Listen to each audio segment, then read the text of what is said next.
Você já parou para pensar em como o mundo estaria hoje, em meio a tanta podridão, se ao menos alguns dos 10 mandamentos ordenados por Deus em Êxodo 20 fossem cumpridos?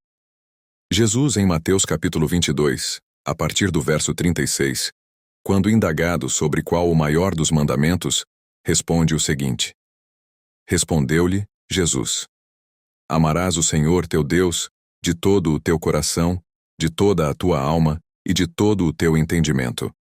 Este é o grande e primeiro mandamento. O segundo, semelhante a este, é: Amarás o teu próximo como a ti mesmo.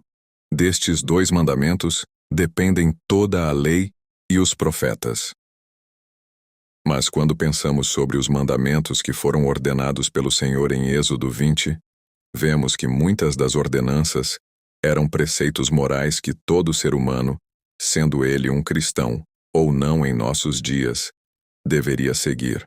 Afinal, naquele tempo se constituía a nação de Israel, e as leis que regeriam uma sociedade, que aos nossos olhos se tornaria perfeita em alguns aspectos, se ao menos alguns daqueles mandamentos fossem de fato cumpridos. O que podemos dizer também em nossos dias. Contudo, existe uma razão pelo qual o Senhor fez tais ordenanças ao povo, e que Jesus as repetiu quando veio em sua forma humana. Pois mesmo que alguns considerem como sendo preceitos básicos da consciência do homem, nossa natureza maligna e o nosso coração que é inclinado para o mal, faz com que todos esses preceitos básicos se tornem em um grande sacrifício. Não farás para ti imagem de escultura, nem semelhança alguma do que há em cima nos céus, nem embaixo na terra, nem nas águas debaixo da terra. Não tomarás o nome do Senhor teu Deus em vão, porque o Senhor não terá por inocente o que tomar o seu nome em vão. Lembra-te do dia de sábado para o santificar. Honra teu pai e tua mãe, para que se prolonguem os teus dias na terra que o Senhor teu Deus te dá. Não matarás, não adulterarás, não furtarás, não dirás falso testemunho contra o teu próximo. Não cobiçarás a casa do teu próximo, não cobiçarás a mulher do teu próximo, nem o seu servo, nem a sua serva, nem o seu boi, nem o seu jumento, nem coisa alguma que pertença ao teu próximo. Bastaria considerar o seguinte: já parou para pensar em como seria o mundo se ao menos o mandamento de não matarás fosse cumprido? Mas não precisamos procurar muito, basta olharmos ao redor, que todos os dias várias pessoas são mortas a sangue frio por um semelhante. Ou pense como seria o mundo se fosse cumprido o mandamento de não roubarás. Mas da mesma forma, basta ligar a TV, ou navegar pelas redes sociais, por exemplo, e muitos serão os relatos encontrados de roubos em todos os lugares. Pense como seria o mundo sem a inveja e a cobiça pelo que é do próximo. Mas todos os dias temos de lidar com nós mesmos, cobiçando, desejando algo que não nos pertence por puro capricho. Ou até mesmo se cumpríssemos o mandamento de não dar falso testemunho. Pois dia após dia, damos falso testemunho do próximo pelos motivos mais banais, ou mentindo para nós mesmos, apenas para alimentar nosso próprio ego. Somos por naturezas avarentos e cheios de mania de grandeza.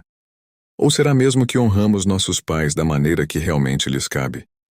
E esta é a razão pelo qual o Senhor deixou todos estes preceitos escritos, para justamente servir de testemunho e vermos que apenas por nós mesmos não conseguiríamos fazer nada, justamente pela nossa natureza falha.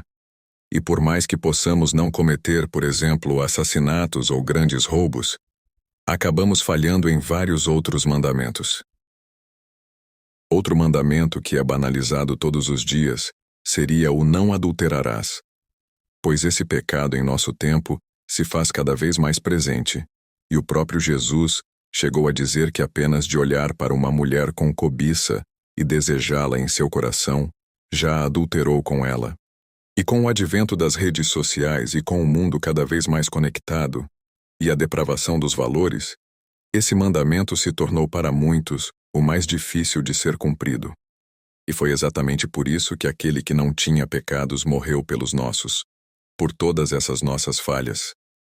para que, uma vez entendendo nossa própria limitação enquanto seres humanos, e enxergarmos que o amor se esfria a cada dia, possamos ter um refúgio seguro, e agora em luta contra nós mesmos ao aceitar que somos falhos e nada podemos sozinhos, passamos a ter auxílio daquele que venceu o mundo, o Cristo ressurreto.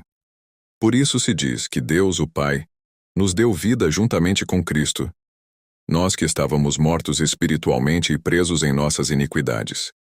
Mas pela graça e pelo Espírito do Santo, temos nova consciência e todas essas leis agora escritas em nosso coração. Efésios capítulo 2. Ele vos deu vida, estando vós mortos nos vossos delitos e pecados, nos quais andastes outrora, segundo o curso deste mundo, segundo o príncipe da potestade do ar, do espírito que agora atua nos filhos da desobediência, entre os quais também todos nós andamos outrora, segundo as inclinações da nossa carne, fazendo a vontade da carne e dos pensamentos. E éramos, por natureza, filhos da ira, como também os demais. Mas Deus, sendo rico em misericórdia, por causa do grande amor com que nos amou, e estando nós mortos em nossos delitos, nos deu vida juntamente com Cristo. Pela graça sois salvos, e juntamente com Ele nos ressuscitou, e nos fez assentar nos lugares celestiais em Cristo Jesus. E esta é a esperança que o Senhor depositou em nós, que possamos reconhecer nossas fraquezas e entender que o propósito da vida é muito além do que apenas viver pensando em como ela é curta, mas que possamos viver com a esperança de que algo muito melhor está por vir, quando aquele que é santo se manifestar no céu e finalmente redimir toda a criação e libertá-la das cadeias do pecado. Pois aquilo que não poderíamos fazer foi feito por Jesus na sua cruz, que se entregou por nós. E agora, recebendo a adoção de filhos de Deus através de seu Espírito, fomos tragos para perto uma vez que éramos gentios entregues em pecados. Ganhamos o direito de que, se vencermos as tentações do mundo, almejamos ganhar a coroa da vida e o privilégio de reinar junto de Cristo, como reis e sacerdotes eternos e vivendo com Ele para sempre, tendo as nações como herança. Esta é a vontade do Pai e do Filho, que sejamos vencedores e procuremos crescer no conhecimento e na graça de Deus, morrendo para o mundo e para a carne, para que assim sejamos dignos de glória no final. E bem, para aqueles que no final nada disso lhe fizer refletir, ou se ainda não possui a fé necessária para crer, apenas pense: o que estaria perdendo em tentar ser um ser humano melhor? Contudo, desejo de todo o meu coração que a graça de Deus alcance a todos que ainda se encontram perdidos, e que possa se fazer participante da restauração de todas as coisas, pois o fim está próximo, mas a porta da graça continua aberta. Busque o Senhor enquanto ainda se pode achar. E para aqueles que já se fazem participantes da graça, meu desejo é que se mantenha firme até o final, e assim receba a coroa da vida. Que Deus abençoe a todos.